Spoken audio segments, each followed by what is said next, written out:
conferences. It's a road game for the Heat in this one. It's a Clippers home game. The fans around us amped up here at the Staples Center. Bringing you the NBA here on 2K Sports with Steve Kerr and Clark Kellogg. This is Kevin Harlan. Welcome, everyone. All right, presented by State Farm. Let's take a look at the Miami starting five. Chalmers and Wade are the 1 and the 2. LeBron James is out there with Shane Battier, and it's Turioff in at the 5 down low. And for the Clippers, Blake Griffin and DeAndre Jordan, they're inside. Chris Paul is out there with Nick Young, and it's Butler in at the 3. Great awareness by fouling on that layup. Make him earn 2 points. Yeah, I think that's a no-brainer. I mean, send them to the line instead of giving up an easy 2. Well, the Clippers made so much improvement last year, but one area they struggled, they only went 13 and 17 against the weaker Eastern Conference. So that's a number they'd like to improve upon this year. Now here's Wade. Battier. Here's the 3. Rebound by Caron Butler. We talk about those Eastern Conference teams and making those road trips to the West. Even the Clippers were not an easy opponent to play for them. No, not at all. I mean, the Clippers might have been a Cinderella playoff team if they were in the East. I mean, with that 23. Oh, man.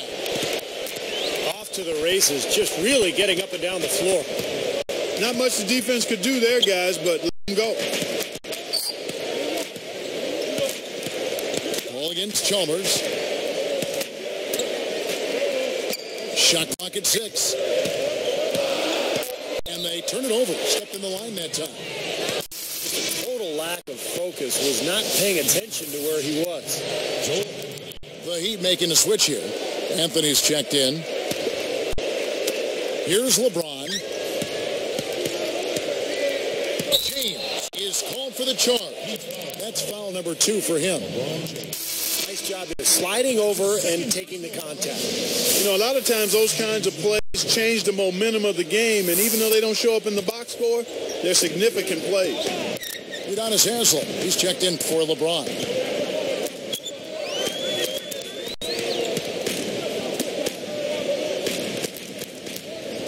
Battier against Butler.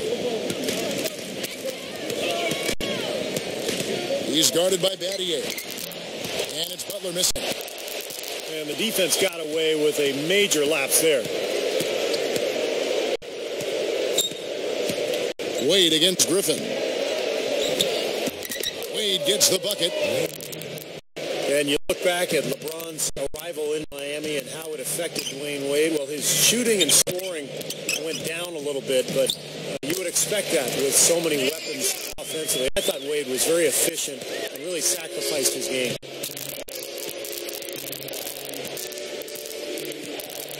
Defended by Young. Double team on Wade. Battier. A 3-pointer off the mark.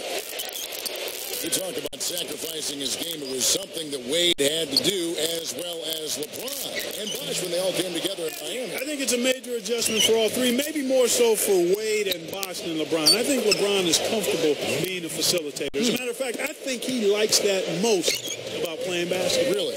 That's what I seem to see him get the most enjoyment out of. Passing the ball, setting other people up. And his brilliant talent dictates that he has to do more in order for his teams to win. So I think for Bosh, who had been a prominent focal point of the offense for Toronto, and for Wade, who's been unbelievable throughout his career, they probably had to make a bit more of an adjustment than even LeBron. You know what's interesting about LeBron with his size and the power he puts in back of every pass? Those cross-court passes look effortless, but you need a strong throw to get it over there and on the money. Yeah, that's his greatest attribute to me, other than his ungodly athleticism. Yes. And speed.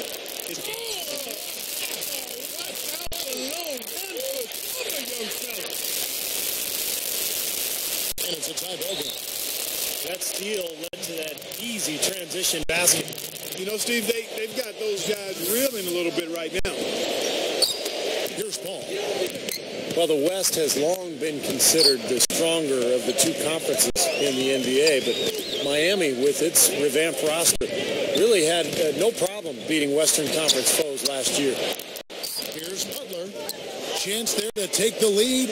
Missing. Goes up. And then Wade slams it in. Flush that thing down, young fella. That is a fierce two-hander. Man, maximum force on that dunk. You're right, Steve. Going back to Miami in the West, 20-10 against that Western Conference. That was kind of a rarity. Yeah, Kevin, and if you compare their numbers against the West versus the East, the Heat had a much easier time putting up points against the Western Conference opponent. Well, that time he got a pretty clear run to the hoop. It was Clark, and he took full advantage of it. And not just with any old finish. I mean, that was a big-time dunk. And some changes here for the Heat. Tony Turioff, he's checked in for Joel Anthony. And Mike Miller subbed in for Dwayne Wade. They've been trailing for a few minutes. But you know what? That could change right here.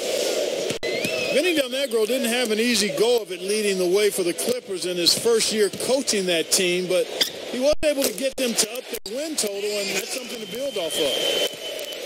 He will eat you alive unless you play him tougher defensively. Now, here's Chalmers. Still looking to get on the scoreboard. The dive for the ball. Well, getting back to Del Negro, Clark, I mean, this is a team that has a lot of young talent. They've got Blake Griffin to build around. But it's had a losing culture for so long. So this is a tough job. I mean, he's got to really change their style, get them to buy into playing defense and playing together, and try to build some momentum with a franchise that really never has had any. Paul dishes to Griffin.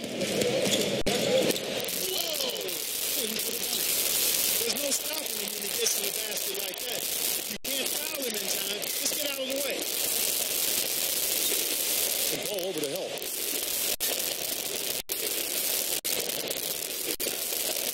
There's the three. Offensive rebound. Miller up on top.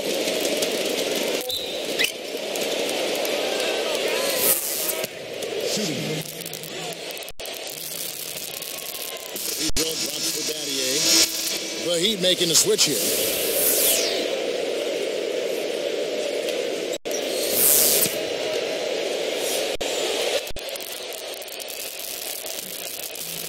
Shots good from the stripe.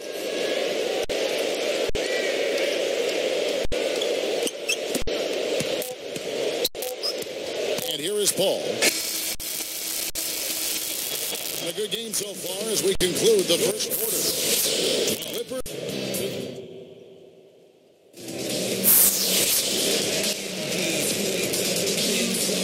And the second quarter getting underway. No team getting an edge so far. Miami trailing. Guys, coming into last season, there were a lot of question marks about Chris Paul. He had that knee injury, and I thought at times last year it really showed. He was hobbled, but he still has the ability to be one of the most dominant point guards in the NBA. He still put up big numbers for the Hornets. And for Miami, look at who they've got out there. They've got Mike Miller. Joel Anthony is out there with LeBron James. Then it's James Jones. And it's Wade in at the point. Griffin a screen on Wade. Miller against Young. So he gets the whistle. Contact on the way up and two shots coming up. Going back to Chris Paul. I mean, I just love it. Always scary, though, to have a knee injury and then the subsequent surgery as he had as a speedy point guard. Yeah, exactly. I mean, his speed is so important. His quickness as well. But, you don't have to be necessarily a blur to be effective as a point guard. I mean, Jason Kidd is an example. He's a bigger guard than Chris Paul. Darren Williams, another one. But it's all about understanding how to use what you have, and Chris Paul does that as well as anybody. 6 on the shot clock. And Chalmers kicks to Wade. Misses the three. The Clippers in the lead. Puts up the baby hook. And so he earns a trip to the line. Official saw the contact and he'll shoot.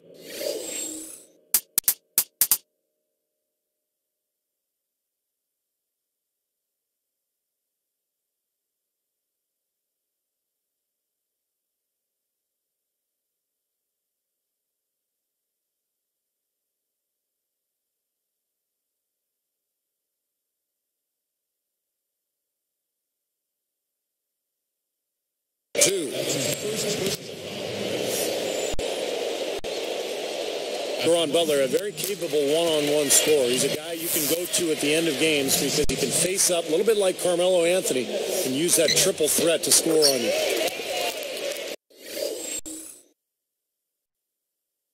And Butler with that triple threat, his jumper is a little flat, but it's accurate. And you know what, Kevin? He may not be a super high-efficiency scorer, but when he's healthy, I mean, he can get his own shot fairly easily. He's a really solid offensive player.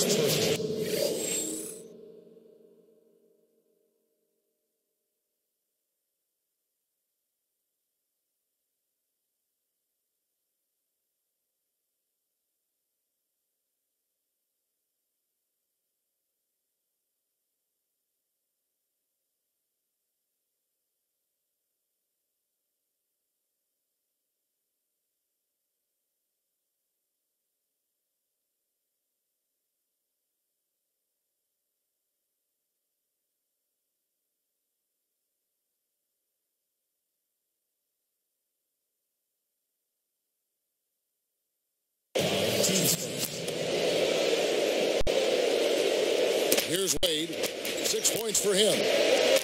Back to Anthony. Inside. Deflected. Jones kicks to Wade.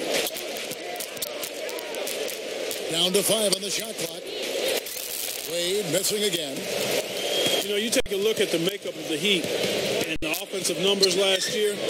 Not a ton of assists, but a lot of free throw attempts. FTAs, we call them. Seemed like they just played to their strengths, and a lot of that was isolating their star players. Now let's go to Doris Burke. Doris. Hey, guys. LeBron James drew unprecedented criticism last season after leaving the Cavaliers for the Heat. And while he admitted he might change the manner of his departure, he can't have any second thoughts of his decision. He said prior to the season, winning appeals to me, and it's all about winning. I'm not about saving franchises or saving this or that. I felt like this is my best possible chance to win. That's why I'm here. And guys, they came close in their first try. You have to think the Heat can win it all if they stick with it. That'll be a factor, no doubt about it. And, you know, the criticism will wither away once and if they start winning titles. I mean, rings always win out. Yeah, that's why they say winning is the best deodorant. Well, Clark, you mentioned that stat about the Heat. Steve, surprising they didn't have more assists. Well, they didn't have a true point guard running things. Mike Bibby was more of a jump shooter, same with Chalmers. But I think a lot of it is that they play very isolation-heavy basketball, as Clark mentioned. And that one's good. Griffin.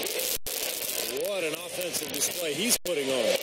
And at this point, Steve, you got to put more pressure on him. Bring help and make him move the ball. And it's Miller missing. It's defense like that that'll get you a rep in the NBA. I mean, he did an excellent job closing out on balance and on time, and then bothered the shooter by challenging the shot. And that's not just any shooter. Bolster was in a really odd and tough position last season. Never before had there been a bigger free agent talent swing, and he was tasked with getting 3 huge superstars to mesh as a unit. He's done a nice job.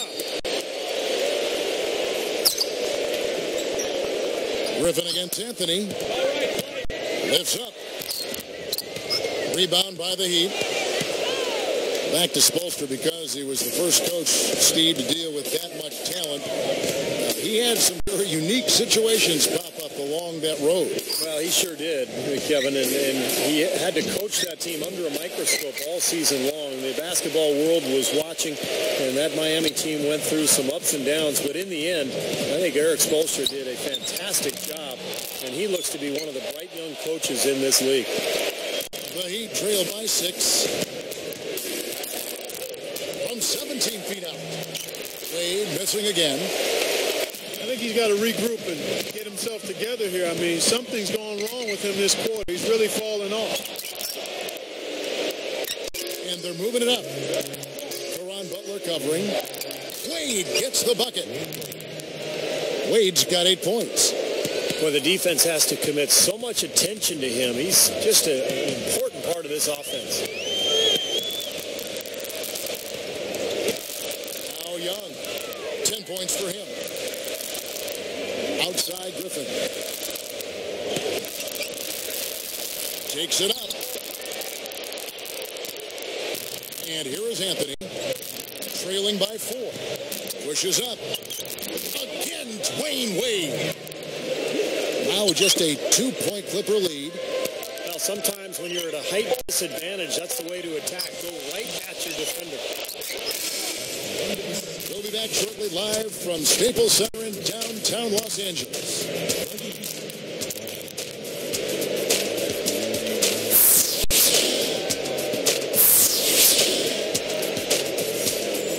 And it's been a back-and-forth game so far with no ground given through the first quarter starting here now. Here's LeBron. Clippers are such a young, exciting team. And last season they went 23-18 at home at the Staples Center. This is a team with a very bright future, and they'd like to establish that home court. Blake Griffin and DeAndre Jordan, they're inside.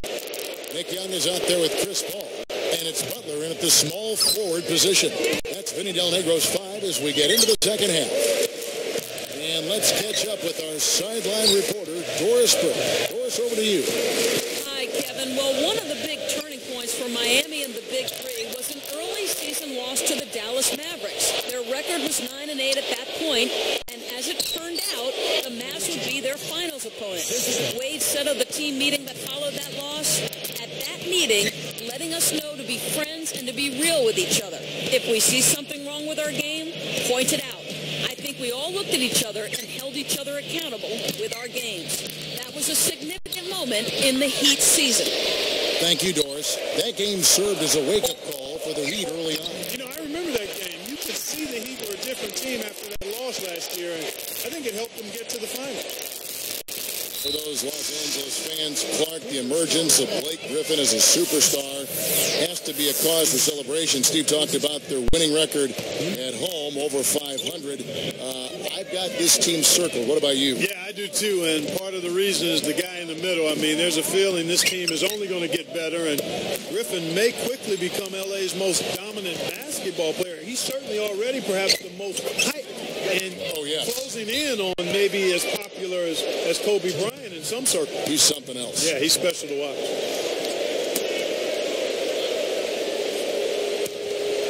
The Heat with the lead. Nattier, the pass to Wade.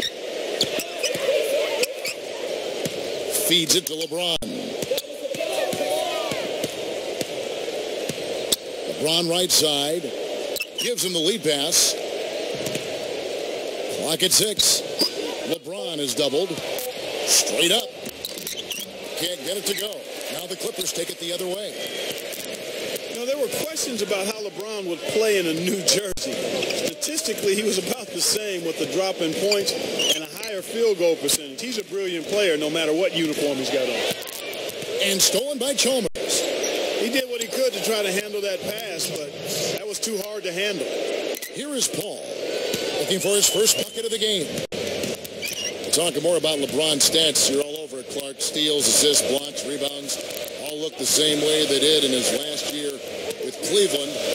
I guess, Steve, the difference is he played with another superstar. In fact, 2 if you put Bosh in there, and it was something that he was really aiming for. It paid off.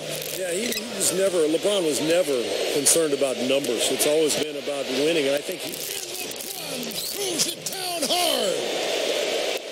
Yes, indeedy. Boy, I love that one. That's not just any plain dunk.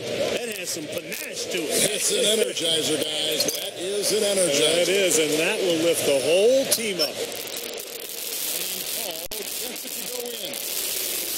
Boy, that's too easy. You cannot let a shooter that good get a warm-up jump shot like that. If you do that, it'll be raining all day from out there. And taken away by Paul. Great defensive work right there. The quick hands lead to the turnover. Tipped. The Heat leading by 3. Here's LeBron. Defense wasn't able to get back fast enough to contest. Well, they were caught flat-footed after committing the turnover that time, guys. Well, for the Clippers, they have the athleticism, the size, and the strength to be a good defensive team, but clearly they need more experience. They were in the bottom half of the NBA in defensive efficiency. Takes it right up. Shot's good from Young. Young's got 12 points in the game. LeBron outside. Unfortunately, he got his hands in the way of that pass. Throws down the alley-oop slam. That's just a beautiful fast break. Textbook all the way to the nice finish at the rim. And, you know, when you talk about the Clippers, Clark, where do you think they need to improve most defensively? We just heard Steve say defensive efficiency. That's a good place to start. Yeah, that would be. And it's all mindset, Kevin, especially when you got a young team. It's about committing to play defense and then learning how to communicate. A lot of young players have to be taught how to talk and how important talking is and communicating. And then it's effort. So if you get those things in place, you got a chance to be good defensively. Well, that communication point you bring up is an excellent one. You're right on the money there. Thanks. 5 on the clock, and it's a defensive 3-second violation.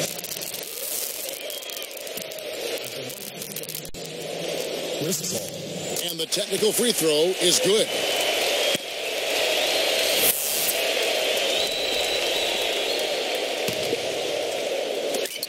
.29 seconds left in the third. Paul with the ball. 6 to shoot. Backing in. Here's Griffin. And unable there to get the go-ahead bucket. Here is Turioff. Here's Miller. Yep, it's good. Miller's got 5 points so far. You know, taking it to the rim against such a smaller defender is usually going to work out just fine. Paul with the 3. Oh, the all-or-nothing shot. No good. And at the close of the third.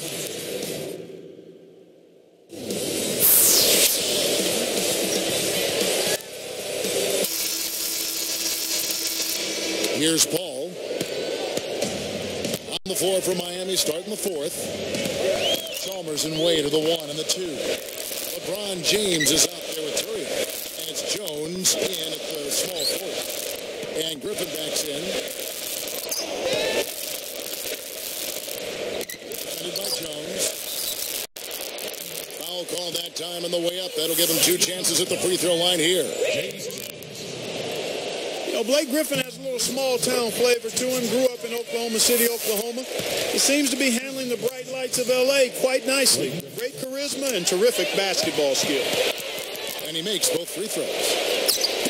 Homeschooled for a while, too, Clark, was Blake Griffin. Now in Los Angeles, a charismatic kid with a ready smile. He doesn't seem to get too out of place in the glitz and glamour, Steve, around Hollywood. No, he's well raised. I mean, he's got a good family, good head on his shoulders, and I think that's so important these days for a young player because it's easy to get caught up in the NBA lifestyle. Blake Griffin doesn't appear to be somebody who's going to fall into that trap. 3 on the clock. And a foul on the shot. He'll go to the stripe for 2. It's going to be on Blake Griffin. And that one falls for Jones. Well, the big story, of course, a year ago for Miami was the formation of the big 3, LeBron, Wade, and Bosh. And although it took some time for those 3 to click, eventually they figured it out. Griffin a screen on Chalmers. Young up top. Wade is covering. You know what? Good D by Wade. Steve, back to what you said about Miami. They struggled out of the gate. They were 9-8, but after a rough November, they kicked it on in December. And Clark, I think really the game that kind of spun them around was their first LeBron appearance in Cleveland in early December against the Cavs. Yeah, that was an impressive win. I recall that. That was almost like an NBA Finals type atmosphere in terms of the media attention and so forth. But in that month, they went 15-1 and really seemed to find their rhythm and quite honestly never looked back. Boy, you look at Blake Griffin's background, really interesting. Coached by his dad in high school, played with his brother Taylor in high school and college, actually was part of a couple of high school championship teams.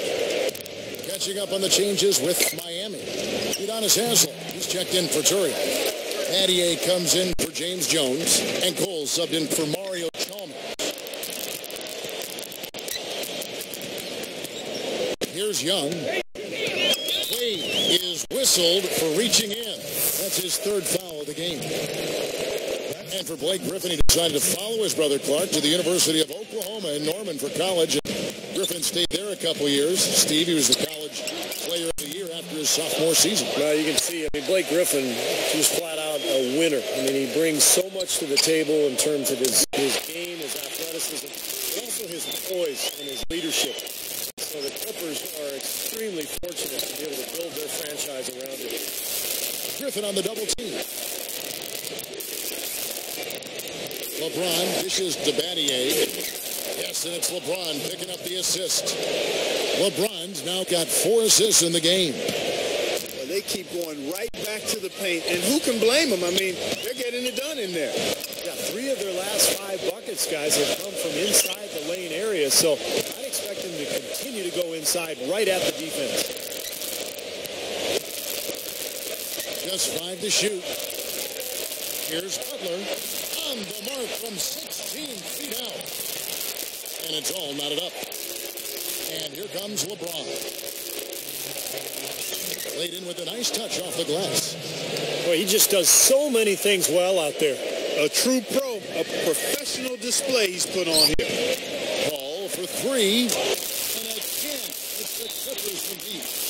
Game winding down, and they just keep changing leads. Absolutely. I mean, 6 lead changes here so far. Steve, exciting stuff.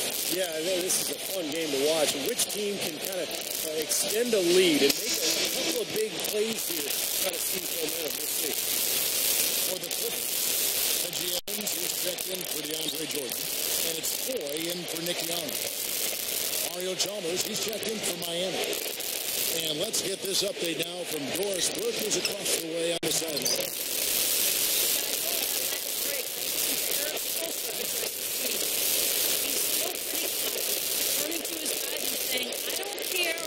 Scoreboard says we're still in the driver's seat if we play up to our standards. Here's LeBron. Evans grabs the board. I think he caught a glimpse of the defender out of the corner of his eye because he seemed to lose his focus there for a moment. Offensive rebound. Griffin kicks the 4. From outside the arc. Rebound by the Heat. They trailed by as many as 6. Lead left side. Battier. That falls. Nice speed that time from Dwayne Wade. Well, not the best defensive scheme, and it results in a wide open look.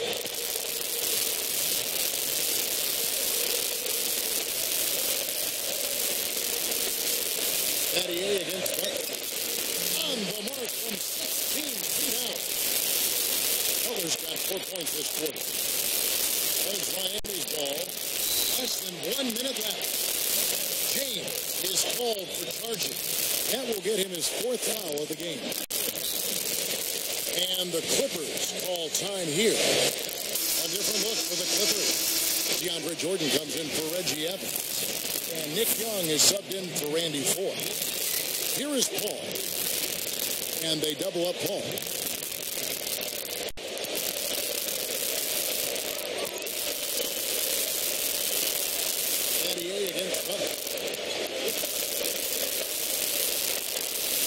He's guarded by Battier.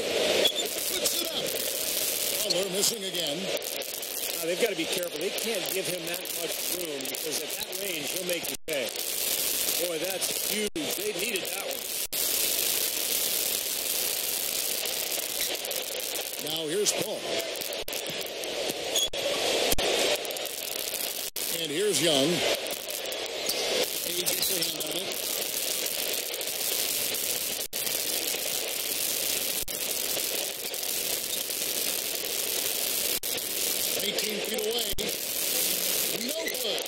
Here's Haslam. Oh, and a chance to win the game, but the last second shot is offline. Time.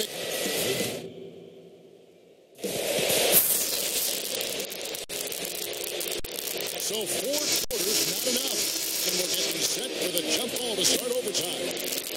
Tony Turioff, he's checked in for the Heat.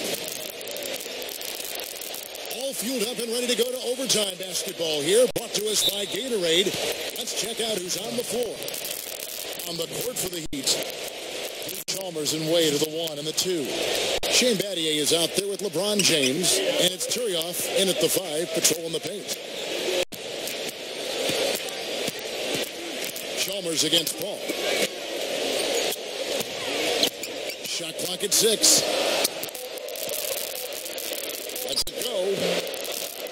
missing again. You know, they've really had the upper hand in rebounding all game long. If the game stays this close, rebounding could play a big part in the end. Yeah, I agree. I mean, a big advantage for them here, and they've certainly needed it. Here's Kurioff. Goes straight through the defender for the dunk. Draws the foul. He'll go to the line. Great finish there, and now he's got a free throw coming, too. Boy, that's a big boy move right there, partner. I mean, it takes a lot of strength to finish a shot through contact like that. Some firepower, Clark and Steve, from this offense. Yeah, and how about the air confidence? I mean, they really look like they believe in what they're doing. Yeah, a little swagger here from this team. They're in a nice group. The Heat leading by 3. Griffin with the steal. Knocked away. Out of bounds. They'll keep possession. Udonis Haslem is checked in for Ronnie Trillian.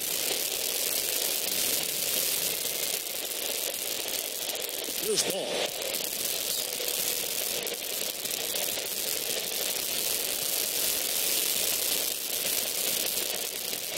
Lets it go with a 3.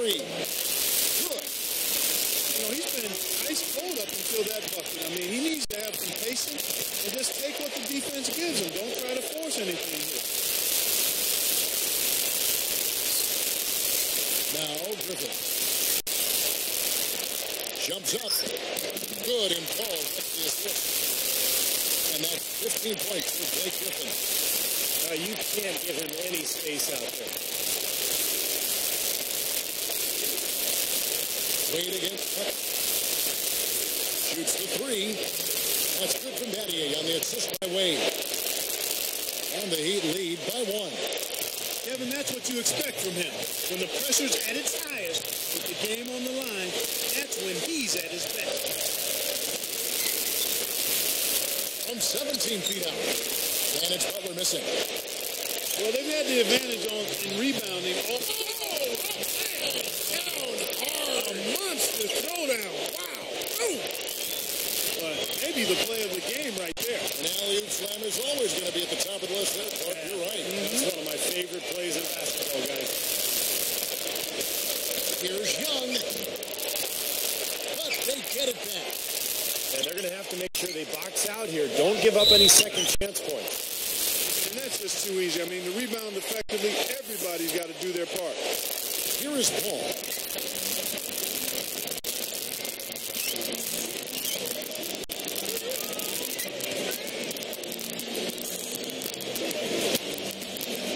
Young inside. Wade is covering.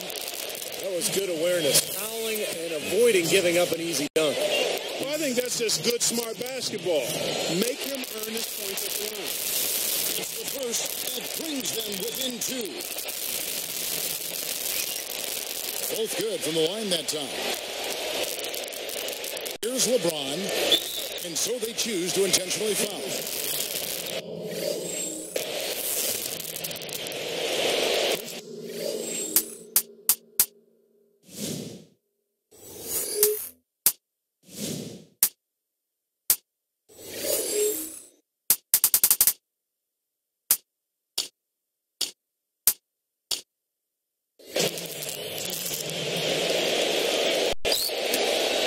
It's Miami. They lead by 1. Los Angeles calls timeout.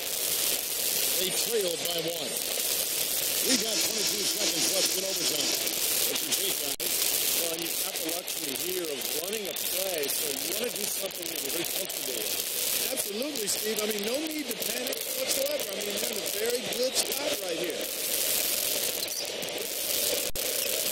Shoots off the screen. Ball right side. Fires at the elbow. Every time it seems like one team makes a run, there's a response. Yeah, this has been teeter-tottering back and forth like a seesaw.